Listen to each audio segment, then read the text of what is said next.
Hi, guys. I'm super excited to be able to get to share with you our next Bible lesson, which is all about the birth of Christ. This is from Matthew 1:18 to 25, and Luke 2:1 to 7. After the angel Gabriel told Mary that she was to be the mother of the promised Messiah, she was beside herself with joy. She went to Judea to tell her cousin Elizabeth, the mother of John the Baptist. She also told her fiance Joseph. When Joseph learned that Mary was going to have a baby, he was worried, troubled, and disturbed. Mary was not yet his wife. They were only engaged to be married. As he thought over all of this, he almost decided that he would quietly break their engagement. Though he loved Mary, maybe Mary was really not the right kind of girl for him to marry. Joseph had many doubts about what Mary had told him. He certainly wanted to do right, but what she had told him was so unusual that maybe it would be too risky to marry a girl who might be the wrong kind of girl.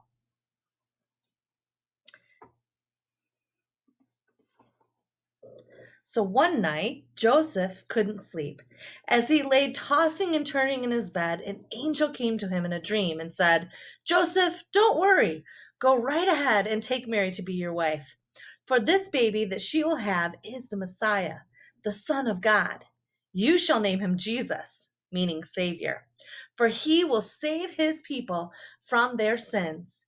When Joseph awoke, he was filled with wonder that he too had heard from the Lord about this special baby, the one who was to be the world's Savior. Joseph must have remembered also what the prophet Isaiah had said about the Messiah hundreds of years before. Call his name Emmanuel, God with us. Joseph did what the angel of the Lord commanded him and took Mary as his wife. Together, they prepared for the coming of the infant Jesus, the Son of God and the Savior of the world. The weeks must have dragged on very slowly for Mary as she waited for her special son, the Messiah, the Son of God, to be born. One day, as Joseph worked very hard in his carpenter shop, he looked up from his work and said, "Mary, I have bad news for you." "What is it?" she asked. "Soldiers have brought word from the great emperor of Rome, Caesar Augustus, that all of us have to go to the city or town from which our families have come and sign our name in his big census book. He wants us to register so he can have a list of the names of everybody in his empire. Caesar Augustus is also ordering us to pay more tax money. We are paying so much now that we hardly have enough to live on. So we will have to travel the 85 miles to Bethlehem, the city of David, because we're both of the family of King David. We must obey the command of the emperor." Joseph did not like the thought of taking Mary on that long, hard trip because it was almost time for the baby to come. But there was no choice. They must pack their things and prepare for the long journey.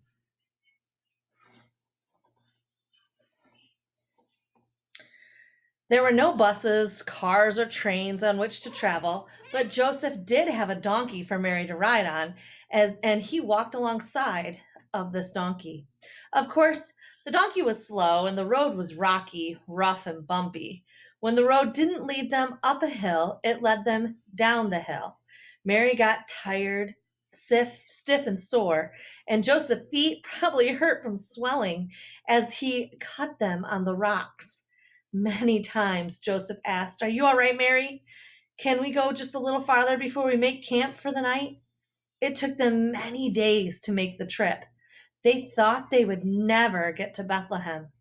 Finally, late one evening, as darkness was falling, they saw little lights in the distance, and Joseph cried, "There it is, Mary! There's Bethlehem!" "Oh, thank God, I'm so glad. We have a soft, warm bed tonight instead of the rocky ground, and we can get some food, hot food to eat. Make the donkey go a little faster, Joseph." They finally reached Bethlehem, their destination. As Mary and Joseph came into Bethlehem, they saw it was swarming with people who had come to register and pay taxes. Some were on camels, some on donkeys, some on wagons or on foot. Joseph exclaimed, "Oh, Mary, look how crowded! Where will we find a place to stay? We better go get a room." And so they tried. They made the rounds, but everywhere it was the same answer. When Joseph asked for a place to stay for the night, "We're sorry, but we don't have any room. Every bed and place to sleep is full. Try the village inn. You might get a room there," someone said. I can't wait to hear what the rest of our story is going to be. I hope you enjoyed it so far today. Have a great day.